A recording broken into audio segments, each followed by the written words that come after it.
রাজনৈতিক পরিমণ্ডল থেকে দেখলে এই মুহূর্তে তার সংগঠনের কোনো অস্তিত্ব বিরাজ করে না। দল হিসেবে আওয়ামী লীগ যে এই মুহূর্তে তৈরি না, সম্প্রতি আওয়ামী লীগের প্রতিষ্ঠাবার্ষিকী সমাজে আমরা যে হুঙ্কার শুনেছি সেটিও আসলে বাস্তব কোনো রূপ দেখিনি। ভারতে পালিয়ে যাওয়া সাবেক প্রধানমন্ত্রী শেখ হাসিনার এ বছরের মধ্যেই দেশে ফেরার ঘোষণাকে রাজনৈতিক বয়ান হিসেবে দেখছেন রাজনৈতিক বিশ্লেষকরা।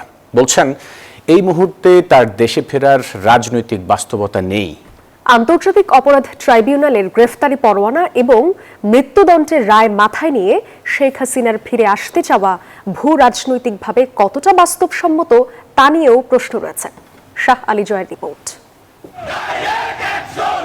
রাজধানী ঢাকাসহ দেশের অনেক জায়গাতে মাঝে মধ্যেই দেখা যায় রাজনৈতিক কর্মকাণ্ড নিষিদ্ধ আওয়ামী লীগের এমন ঝটিকা মিছিল। ভারত থেকে দলটির সভাপতি শেখ হাসিনা এবছরই দেশে ফিরবেন। দেশটির গণমাধ্যমে দেয়া এমন সাক্ষাৎকারের পর এ ধরনের মিছিলের সংখ্যা বেড়েছে। সেই স্বৈর শাসকদের তবে গণহত্যার দায়ে মৃত্যুদণ্ড পাওয়া সাবেক এই প্রধানমন্ত্রীর নামে ঝুলছে হত্যাকাণ্ড, গুম, দুর্নীতি সহ কয়েকশো মামলা। তার দলের শীর্ষ নেতাদের বেশিরভাগই দেশান্তরী, অনেকে কারান্তরীণ। স্থানীয় নেতাকর্মীরা হুলিয়া মাথায় নিয়ে পলাতক। এমন বাস্তবতায় শেখ হাসিনার দেশে ফেরার বিষয়ে নিশ্চিত নন রাজনৈতিক বিশ্লেষকেরা। রাজনৈতিক পরিমণ্ডল থেকে দেখলে এই মুহূর্তে তার সংগঠনের কোনো অস্তিত্ব বিরাজ করে না। দল হিসেবে আওয়ামী লীগ যে এই মুহূর্তে তৈরি না, সম্প্রতি আওয়ামী লীগের প্রতিষ্ঠাবার্ষিকী সমাজে আমরা যে হুঙ্কার শুনেছি সেটিও আসলে বাস্তব কোনো রূপ দেখিনি। আওয়ামী লীগ এসেনশিয়ালি যেটা চাচ্ছে যে একটা ইনস্টেবিলিটি তৈরি হোক, কারণ ইনস্টেবিলিটি তৈরি হলেই তার জন্য আবারও রিলেভেন্ট হওয়ার একটা পসিবিলিটি তৈরি হয়।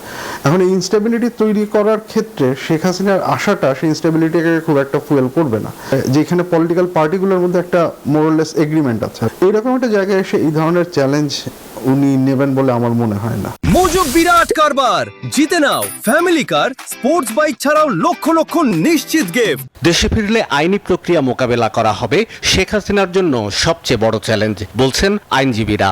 ওনার এখন যে আদালতে ওনার সাজা হয়েছে, উনি অ্যাপিলেট ডিভিশনে অ্যাপিল করার ওনার সুযোগ আছে। তবে শুরুতেই এসেই ওনাকে কারাগারে যেতে হবে, কারাগার থেকেই ওনার অন্যান্য আইনি প্রক্রিয়া শুরু করতে হবে। 24-এর 5 আগস্ট থেকে শেখ হাসিনা ভারতে আশ্রিত। ভূরাজনৈতিক এবং কৌশলগত অংশীদার দেশগুলোর তীক্ষ্ণ নজর রয়েছে বাংলাদেশের রাজনৈতিক স্থিতিশীলতার উপর। সাবেক এই প্রধানমন্ত্রী দেশে ফিরতে চাইলে এসব হিসেব নিকেশও মাথায় রাখতে হবে মনে করছেন বিশ্লেষকরা। তারা এই ব্যাপারে যদি কোনো পদক্ষেপ নিতে চায় তাহলে বাংলাদেশের বর্তমান সরকারের সাথে তাদের যেই রিলেশনশিপটা তারা এখন বিল্ড করার অবস্থানে আছে, আপনি চীনের কথা চিন্তা করেন বা মার্কিন যুক্তরাষ্ট্রের কথা চিন্তা করেন, সেই ক্ষেত্রে সেটাকে শুধু শুধু একটা ঝুঁকির মুখে ফেলানো ছাড়া তাদের আসলে তো গেইন করার কিছু নেই। উনি যদি আসতে চান এবং এসে যে কনসিকুয়েন্স আছে সেই কনসিকুয়েন্স বুঝে যদি উনি আসতে চান, বর্তমান সরকার এবং যে রাজনৈতিক পরিস্থিতি আছে কেউই সেটা থেকে তাকে কোনো ধরনের প্রোটেকশন দিবে বলে আমার মনে হয়। তারা বলছেন শেখ হাসিনা ফিরবেন কি ফিরবেন না ব্যক্তিগত সিদ্ধান্তের উপর তা নির্ভর করে না, বরং সেক্ষেত্রে আইনি প্রক্রিয়া, রাজনৈতিক পরিবেশ, ভূ রাজনৈতিক এবং কূটনৈতিক প্রভাব থাকবে তার উপর। কিন্তু এই সাময়িক। শাহ আলী জয়, নিউজ 24, ঢাকা।